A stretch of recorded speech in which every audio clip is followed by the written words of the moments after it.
Hola chicos, filosofía 2. Bueno, el título general es Génesis, es decir, cómo se genera, que eso significa Génesis, nacimiento, libro del Génesis, cómo se hizo el mundo. Genética, la ciencia de las nuevas vidas. Pues cómo se genera la filosofía y la división. O sea, Génesis y división. Vamos primero con la Génesis.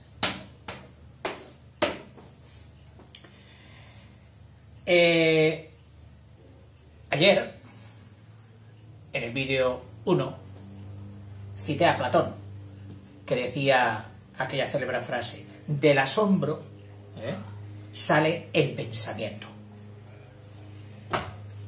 La primera pregunta es decir, ¿por qué el hombre empieza a filosofar? A buscar, a indagar. Dice Juan, va tranquilamente en su moto. De repente oye un ruido extraño en el motor. Se admira e inmediatamente quiere saber la causa. Se baja y pone manos a la obra. Desmonta las piezas y busca la avería. El origen de la filosofía está en la admiración producida. Ojo, aquí la palabra admiración tiene un sentido mucho más general del que solemos darle. Porque, y me quedé admirado, y siempre por algo plausible, algo bueno, algo extraordinario de calidad. No. Aquí admiración puede ser incluso hasta sobresalto. Desde la admiración hasta el sobresalto. Pero bueno, todo lo engloba en la palabra admiración. Que si lo piensas bien, es el haz y el mirare. Es decir, mirar hacia. Es curioso cómo los psicólogos y toda esta gente dicen que la publicidad moderna y los medios de comunicación abusan de nuestro estímulo-reacción. Es decir, aquello de oyes un ruido, oyes por aquí un pitido, y tú, un conejito está mirando para otro lado, tú das una palmada, haces un ruidito y el que hace el conejito, ¡pling! O sea, estímulo, reacción. Esto sería la admiración. La primera, mirar hacia. Producida por un hecho sensible, es decir, la génesis. Será un acto de admiración producido por un hecho, sensible, que no tiene el sentido de pena ni no. Sensible aquí solo quiere decir relativo a los sentidos, al sensus, a los sentidos. Es decir, si tú no tienes antenas que detecten ese hecho, para ti habrá pasado desapercibido. Ese no te provocará admiración ni la consecuencia de empezar a pensar. O sea, que es admiración producida por un hecho sensible. Raro. Tu amigo va contigo en la moto y te dice, oye, ¿no estás escuchando ese ruido que hace la moto? Y tú dices, ¡buah! Mira, lleva año y medio haciéndolo y nunca se ha parado. Pues ya no me admira, ya no me extraña. Déjale. Será de vieja. Pues que siga funcionando como hasta ahora. O sea, no es raro.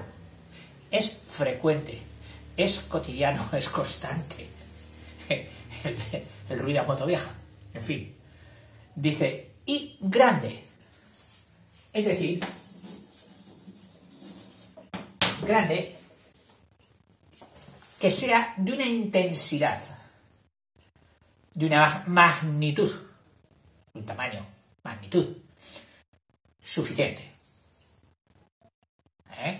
tú estás por ahí con un amigo tal y oyes una cosa, sí, la oyes, es sensible, es raro, pero es muy tenue, no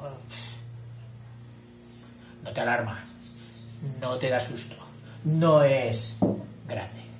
O sea, el hecho que produzca la admiración ha de ser sensible, por los sentidos, raro, extraño, no frecuente ni cotidiano y grande, de intensidad suficiente. Si te das cuenta, es totalmente lógico.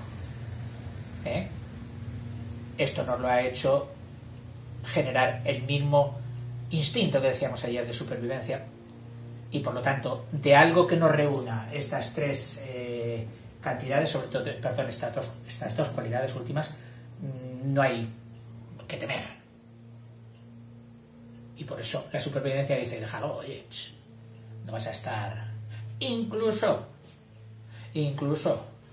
hay sentidos muy curiosos, como el del olfato, que en el momento que llega un olor a tu nariz, las piezas químicas de esa sustancia encajan como en un puzzle que tienes tú preparado ahí con miles de formas diferentes. Entonces ese cuerpo químico, esa molécula, clic, encaja ahí en uno determinado. Y la terminación nerviosa de la pituitaria, ¡pum! Y entonces el cerebro le dice, oye, no lo tenía en archivo. Entonces tú expresas y dices, qué raro que será. O bien, sí, huele a canela. ¿Por qué? Porque ya lo tenías archivado. Pero resulta que, como te has metido en un almacén de envase de canela, pues llega un momento en que, oye, que ya no lo huelo. Oye, en vez de coger la canela vamos a coger otra cosa más cotidiana, el olor a tabaco. Tú no estás acostumbrado al olor a tabaco, bueno, o normal, sí, en algunos bares, o sea que conoces el olor a tabaco, te es ciertamente familiar, vale, pero ya en tu casa no fuma nadie. Entonces, entras en un hogar donde hay un fumador y automáticamente tú, que llevabas días sin oler a tabaco, huele a tabaco, normal, fuma fulano, pero al cabo de un rato ya no hueles a tabaco. ¿Qué ha pasado? La pituitaria ha dicho, bien, el cerebro ya ha cogido la nota de que aquí huele a tabaco, sí, vale, pues desconecta. Tenemos que dejar el sistema libre para otros olores que pudieran ser más o menos peligrosos o agradables, depende, pero que hay que detectarlos. Entonces el sistema no puede estar ocupado continuamente por el olor a tabaco. Y, joder, qué desastre soy, cómo me enrollo. Pero es que me ha venido una frase que decía mi padre, que tiene que ver con esto, y que es ciertísima, con ese saber funcional que tenían los mayores, que decían, a ningún marrano le huele su mierda. Fíjate por qué. Todo es por esta cualidad que tiene la pituitaria, de que, claro, si el marrano lleva su mierda continuamente con él, llega un momento en que su pituitaria ya está saturada de ese olor y no lo detecta. Hasta que viene alguien y dice, oye, fulano, ¿te has duchado esta mañana? ¿Por qué lo dices? Que hueles, Sí. Hoy, pues no me había dado cuenta, yo no me huelo. Lógico que no te huelas. Bueno, uy, Dios mío, ¿dónde nos hemos ido? Continúo. Este chico, el de la moto, se admira y se da cuenta, o el hombre en general, cuando oye esto, un hecho tal, se admira y se da cuenta de que no sabe. Movido por esa admiración, el filósofo piensa, es decir, movido por esto, el filósofo, ¿y qué dice el filósofo? El chico de la moto y cualquiera que haya experimentado esto, ¿qué hace? Pues piensa, estudia. O lo que es lo mismo, hace una consideración más programada y metódica, empezando por el principio, no olvidando ninguna cosa, etc. Estudia. Investiga.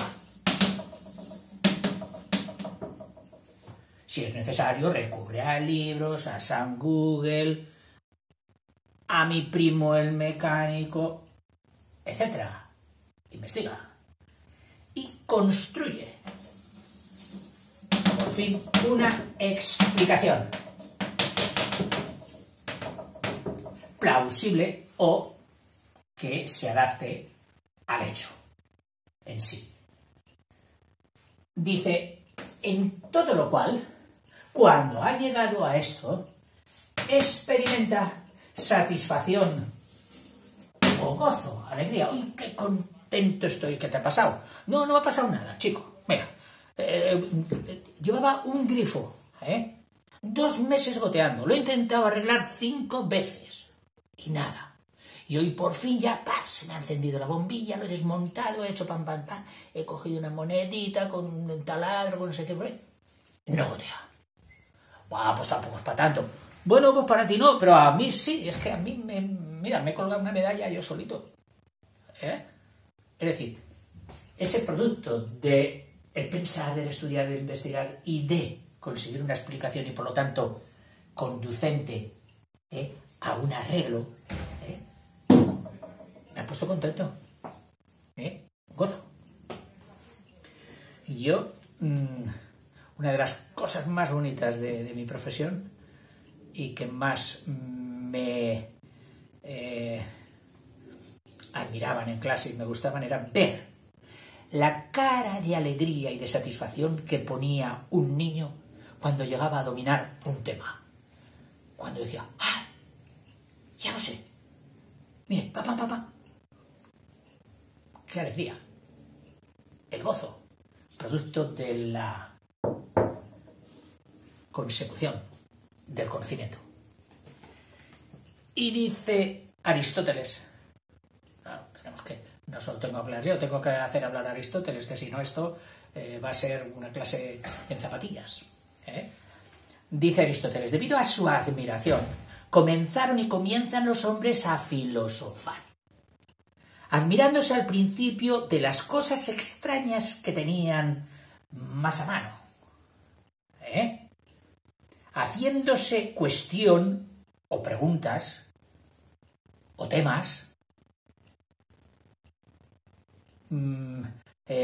materia de importancia, es decir, eso significa aquí haciendo cuestión de las cosas más graves, tales como los movimientos de la luna, del sol, de los astros y la generación de todo, es decir, cómo se genera todo, que esos problemas sí que eran importantes, y les inquietaba y les atraía a los antiguos.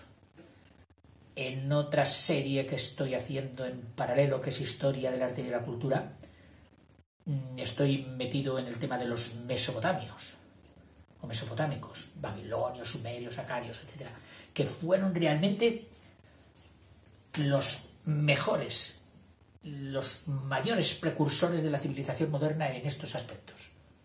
Increíble todo lo que llegaron. Ellos empezaron a hacer esto y bien que lo hicieron. Dice, para el que encuentra dificultades y se asombra, pero el que encuentra dificultades y se asombra, cae en la cuenta de que ignora. Anda que no lo sé. Soy consciente de que no sé algo. Por eso, como los hombres filosofaron por huir de la ignorancia, está claro, que perseguían el saber por sí mismos. Dice, no por utilidad alguna.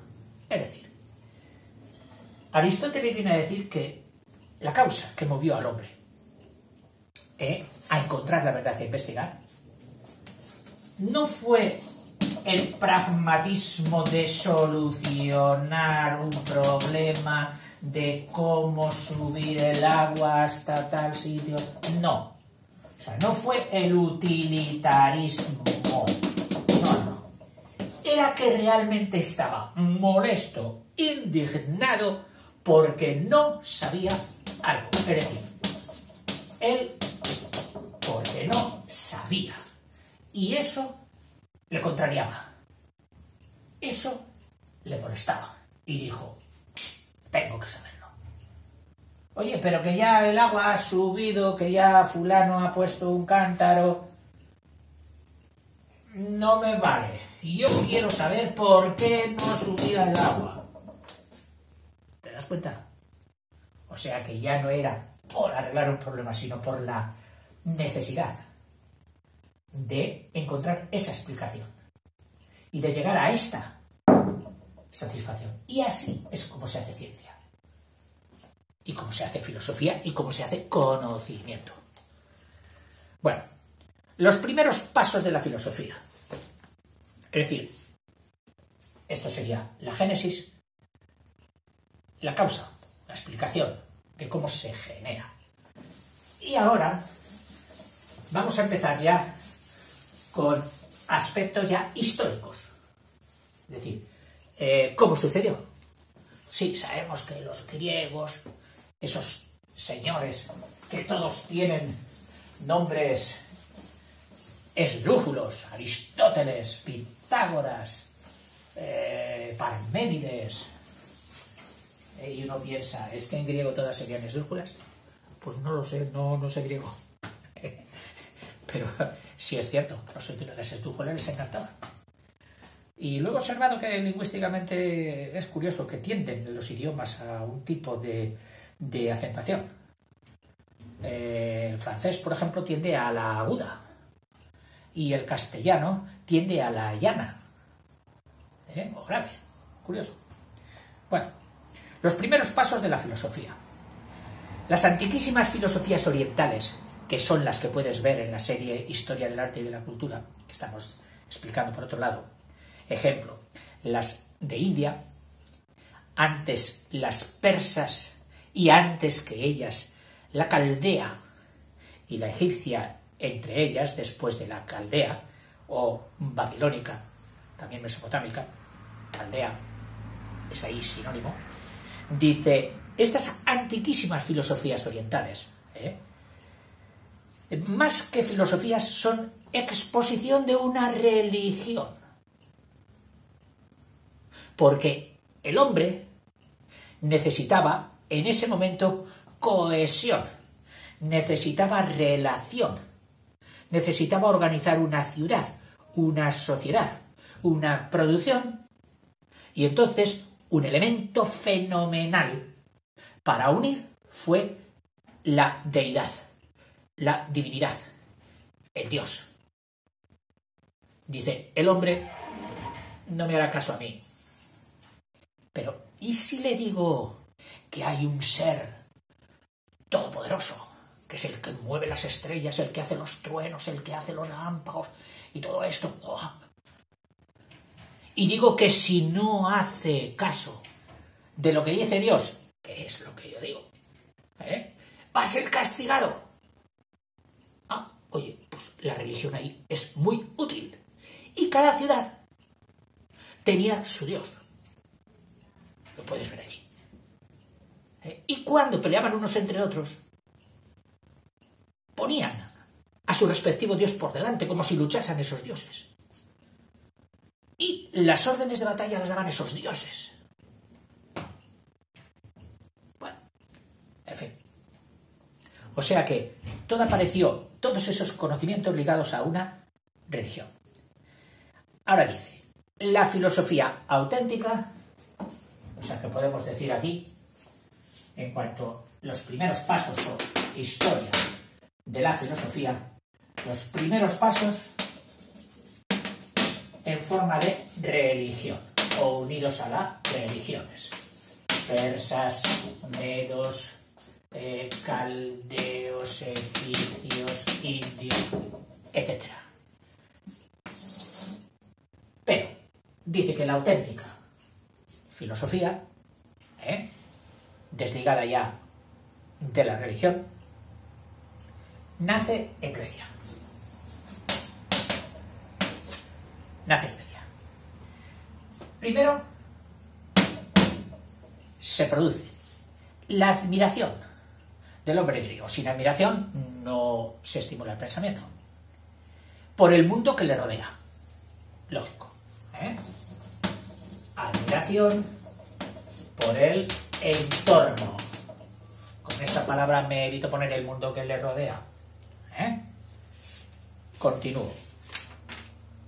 Esta admiración se concreta, porque tú dirás, bueno, sí, pero ¿de qué se admiraba? Bueno, pues lo concretamos en 3 preguntas que el griego se hacía. ¿De dónde procede el mundo? 2. ¿De qué está hecho el mundo?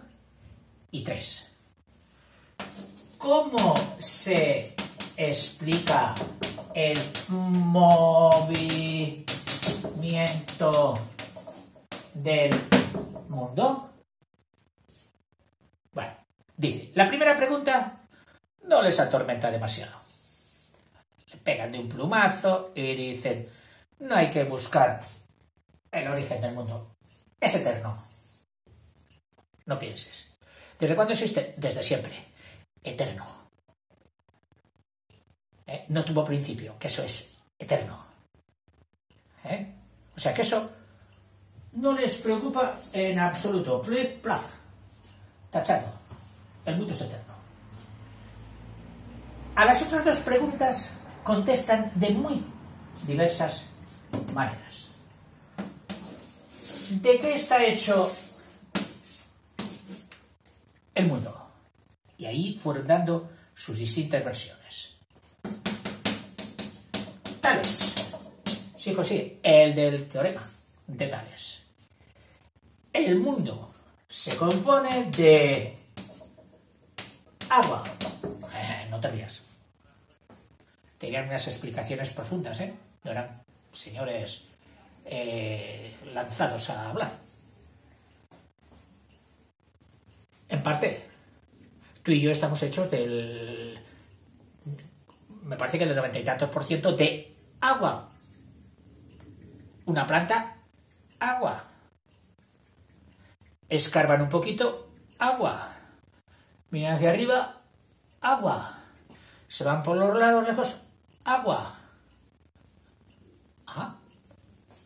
Si no echas agua, se secan, se mueren las cosas. No hay vida sin agua, etc. Pitágoras.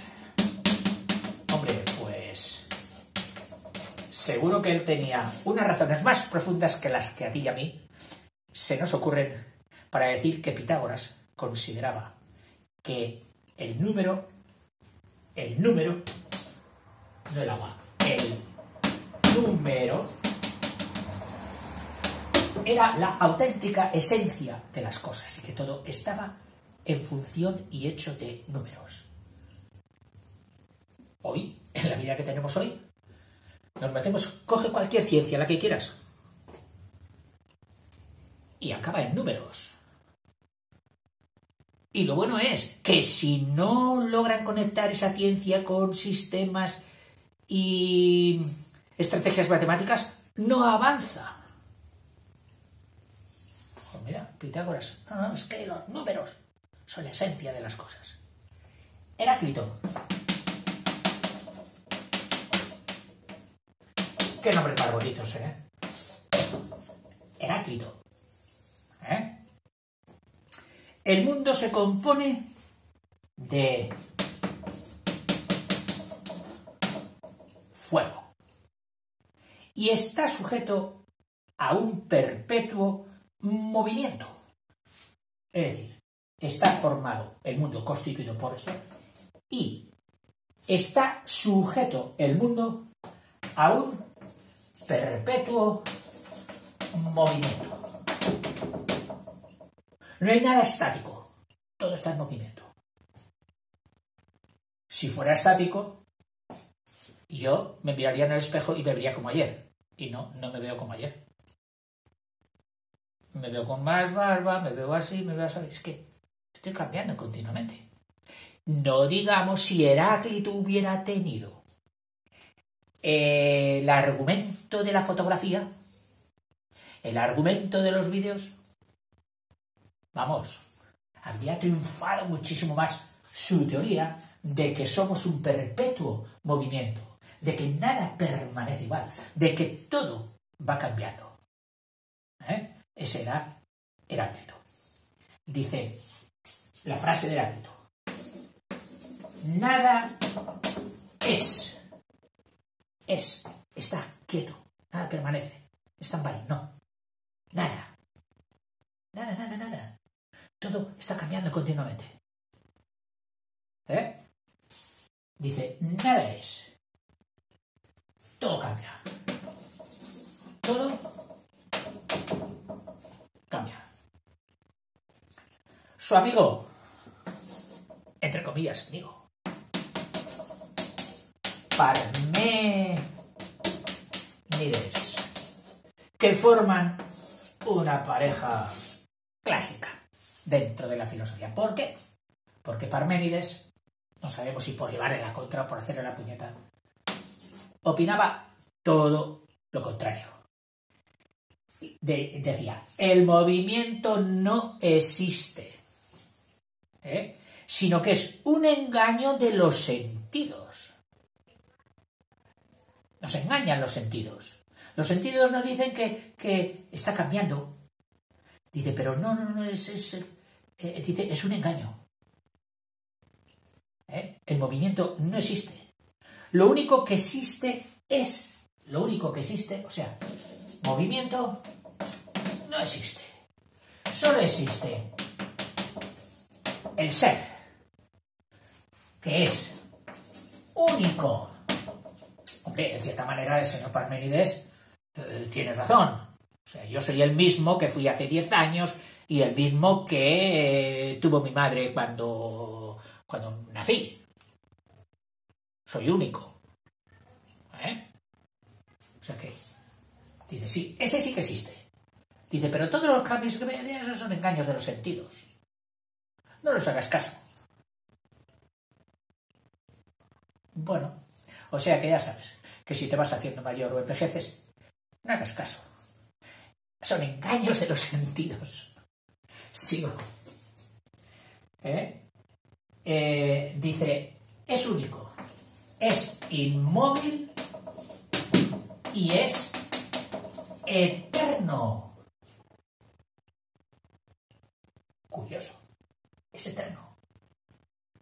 En filosofías y religiones actuales está la teoría de que el ser o el espíritu podría trascender a una segunda vida ya sin temporalidad, es decir, metida dentro del contexto de lo eterno, de lo eternal. Dice, pero que no tuviera origen, igual que ellos atribuían al mundo, de que no tenía principio. O sea que Parménides nos quita definitivamente el reloj. Dice, el reloj, eso es un invento. Uy, hablando del reloj. Ahora he pensado yo que me estoy pasando de tiempo. Bueno, y luego vienen ya los pluralistas. O sea, pásate de aquí, Tales, Pitágoras, Heráclito, Parménides, y los pluralistas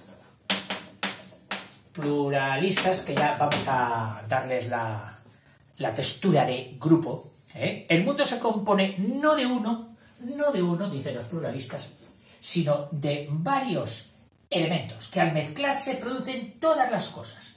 Es decir, los sintéticos, podríamos decir, sintetizar. Juntas varias cosas y según lo que juntes y en qué proporciones te van saliendo todo lo que hay en el mundo. Pero ¿cuáles son esas 4 cosas que yo debería mezclar en mi taller mágico para sacarlas? Pues mira, sería fuego, aire, tierra y agua. Esto perduró mucho. Durante toda la Edad Media era muy asumido por los alquimistas. Estos eran los pluralistas. Y Demócrito, con mayúsculas, Demócrito. ¿Por qué con mayúsculas? Porque es importantísimo lo que nos va a decir un acierto redondo. Y según Demócrito, las cosas se componen de átomos. Átomos. Este es el señor del cuchillo, de aquel que quería saber las cosas de qué son y dice, pues voy a partirlas. Bueno, cojo la mitad y la parto en dos. Cojo otra parte en dos. En algún momento llegaré a saber de qué están hechas. Claro, llegaba un momento en que ya su razón superaba a su capacidad técnica de partir. Y entonces lo fue partiendo con la razón. Y dijo, esto tiene que parar. Porque si paro en la nada, tan pequeño como la nada, nada más nada, eso daría siempre nada. Entonces yo puedo llegar a un infinitésimo, pero cuya suma sea igual a proporciones mayores. Y a ese infinitésimo existente, real, le llamó en griego sin corte, puesto que tomos significa corte, y a sin corte, el átomo. Genial. Y más viendo todo lo que ha venido luego. Genial, este señor. Bueno, dice posteriormente el ateniense, es decir, después de todo esto, el ateniense se asombra de lo que vale el hombre. O sea, aquí había sido todo con respecto al mundo y todo esto. Luego se asombra de lo que vale el hombre, sobre todo después de esa euforia que tenían de haber ganado en las guerras médicas a los medos y a los persas, con su Alejandro Magno, con sus generales impresionantes y sus estrategias guerreras, en las que un griego podía mantener fácilmente a 10 combatientes extranjeros por lo que habían desarrollado de esto. Tenemos un valer, es que el hombre vale. Atenas florece, pujanza. El hombre vuelve sobre sí mismo. El hombre se mira a sí mismo y pasa a la investigación de estos problemas. Es decir, cuando el hombre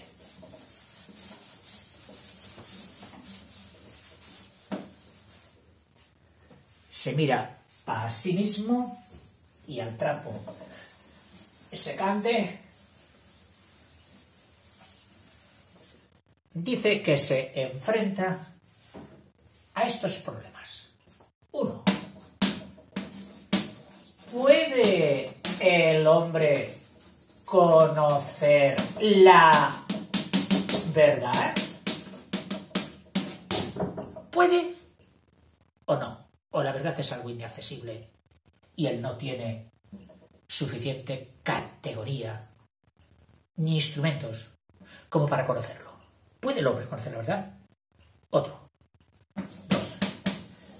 ¿Debe el hombre practicar el bien? Aquí hay mucha tela.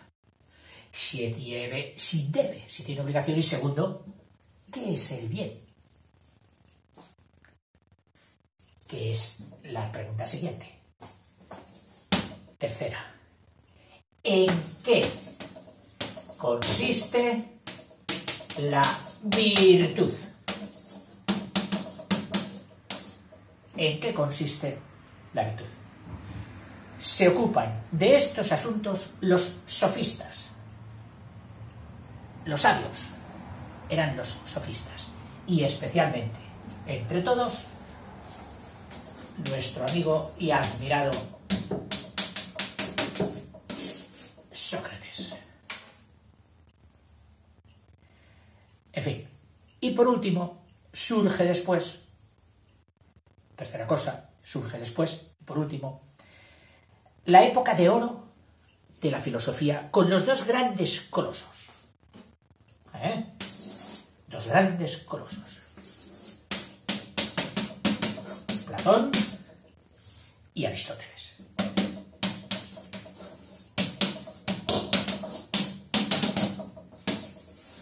Platón y Aristóteles, que son los dos primeros autores que nos dan una síntesis, una mirada general y completa y admirable de toda la filosofía. Bueno, dos epígrafes ya muy breves, porque este señor no nos da más importancia. Dice, filosofía cristiana. El cristianismo, que fue una religión dominante en toda Europa y en toda esta cultura, incluida Grecia, trata de adaptar, de hacer una acomodación, una adaptación de toda esta filosofía, especialmente de la síntesis hecha por Aristóteles, y ya sabéis que quien más se acercó y quien más trabajó por esto fue Santo Tomás de Aquino. También San Agustín. Para unos será Santo Tomás y para otros será San Agustín. En concreto, este señor... Este es marianista. Bueno, o la editorial. Tenía otro libro de filosofía que era de un agustino. Digo, especialmente esto. Bueno. Y ahora tiene una especie de... aquello de fe, luego viene la filosofía moderna. Dice, comienza con Renato Descartes, o René Descartes, fundador del racionalismo. Es muy variada, aquí la despacho rápido, ¿verdad? Es muy variada en sus tendencias y orientaciones. Y te dice, nota bene, al final del libro se pone un resumen de la historia de la filosofía. Ya sé que a algunos de vosotros os encantaría empezar ya por Kant, Hegel, etcétera, etcétera. Bueno, pues para todo eso habrá que esperar. Seguiremos. Y este vídeo ya lo cierro aquí porque me parece que me he pasado de largo. Y la segunda parte que tenía prevista, que es la división de la filosofía, lo dejamos para el número 3. ¿De acuerdo? Hasta luego, filósofos.